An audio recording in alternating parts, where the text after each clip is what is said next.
Here on WNVC Channel 56 for Virginia Legislature 84 Capital Events.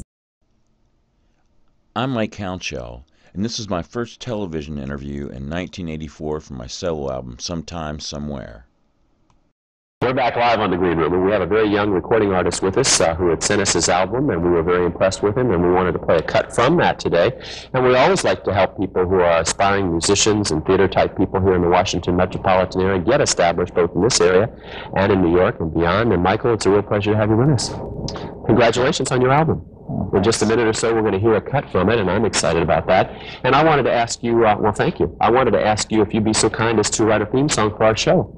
Sure. Would you be interested in doing that? The name of the album is Sometime, Somewhere, and if you'd like to have a cut from it, you'll hear that today. If you'd like to have a copy of it, I guess you can contact you, and we'll give a number before the end of the show, and then give you a call. It's been played in Texas, and hopefully we'll get it on some other radio stations around the Washington metropolitan area. But you're a fascinating guy. You play piano, guitar, bass, and you've been doing this for about 10 years. Do you think in order to be successful as a musician, you really have to have the versatility of being a good singer and playing several instruments? I think you just have to have a way into a band to begin with. You think a band is necessary? A lot of people make it as solo acts. But they have to start out working with other musicians, and you find out so much through working with other people. There's something you have to learn from everybody. Mm-hmm. And it helps a lot if you're a songwriter, because then you can experiment with bands and you can kick around your ideas with them and get feedback from them, and it's kind of a workshop in a way. Most of the songs that you have on this album you've written yourself, is that correct? Yes, all of them. Okay, so you're a songwriter, you're a musician, and you're a singer. How tough is it to make it in this industry and make a living at it? It's real hard. There's a lot of competition out there. There's a lot of people that are willing to play for free, and John Denver did that.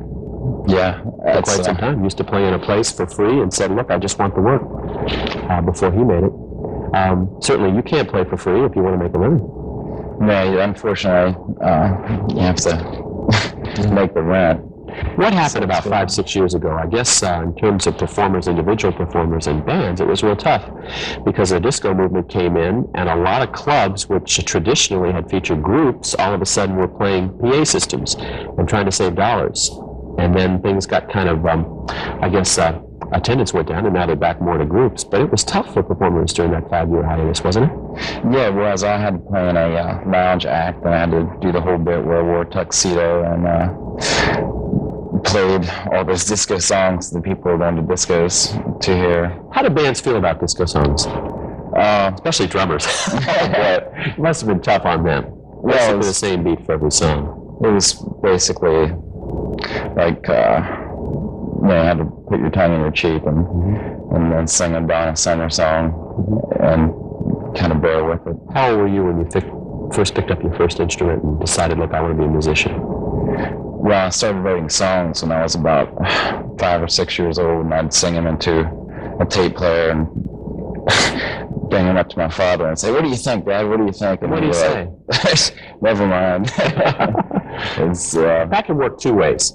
Obviously, if you're encouraged, you go on to do more. But then again, if you're discouraged sometimes and you're a tough kid or a tough adult, you go on and you try a little harder. So it can work both ways. Really, it can discourage you too. I mean, with me, it just made you want to do it more until you got the right dad. Well, certainly with the dad, you want to please him, so you probably knew the right philosophy. Oh, yeah. When we talk about writing songs, there are probably a lot of people out there that want to do it. What is involved with writing a song? You write down, obviously, the melody line. It's not just picking out 4 or 5 chords on a guitar and you have a song and you write the lyrics down. There are processes, are there not?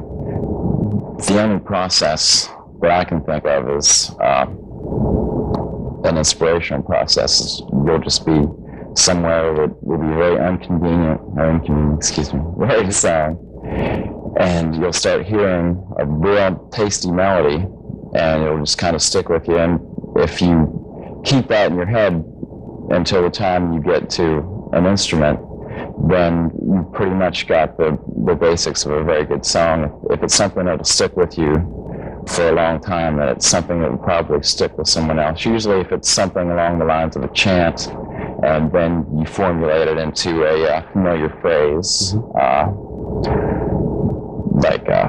I wrote a song called Said and Done, and I've written a song called Back Where We Started All, songs that are very conversational, like things that you can say to someone else that don't sound so bizarre.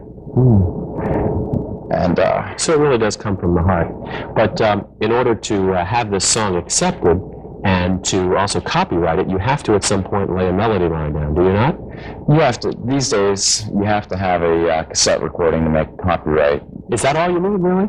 Yeah, you need to. And you can send that into the address downtown, whatever it is, and that constitutes it.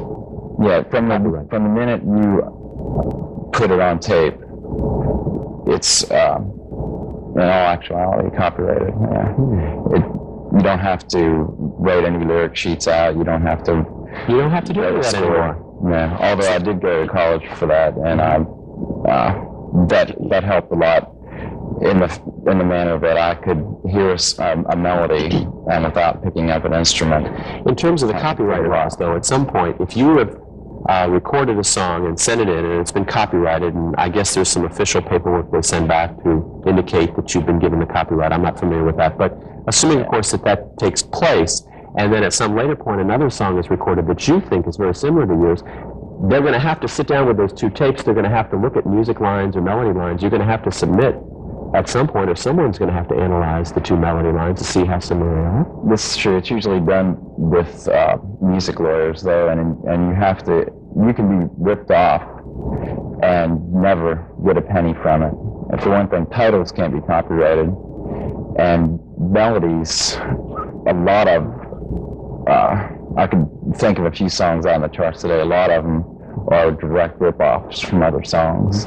You actually have two ways of really making a living at doing this. You can record your own music and try to keep pushing yourself, or you can take recorded music, things that you like, and you can send it to other stars or to the agents of stars and kind of hope for the best. But I've heard that's a tough road. Yeah, it is. I mainly want to sign a major record contract. I've gotten letters and things from publishers, but I'm not really interested in having anyone else sing my songs. I think they lose a lot in their expression. Okay. We're going to ask Matt Miller, our director, if he'd be so kind as to cue up the song that we're going to hear today, and we'll be hearing Give It All. Is that correct? Yes. Where did this song come from in terms of inspiration?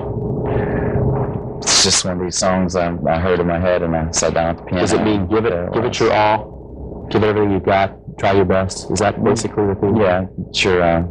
You only live once, you might as well. Now, this song's interesting because you are singing and you're playing all the instruments except the drums. Is that correct? Except the drums and the lead synthesizer part. Okay, and anybody familiar with music knows that, of course, you record these tracks separately and then the music is mixed later. Yeah. And that's how some musicians can actually record the audio, all the instruments and the singing as well. That's a versatile musician. Are we ready to take a listen to Give It All? Will we be able to hear it in here, you think? Okay, marvelous. You're so good, people. Okay, let's take a listen.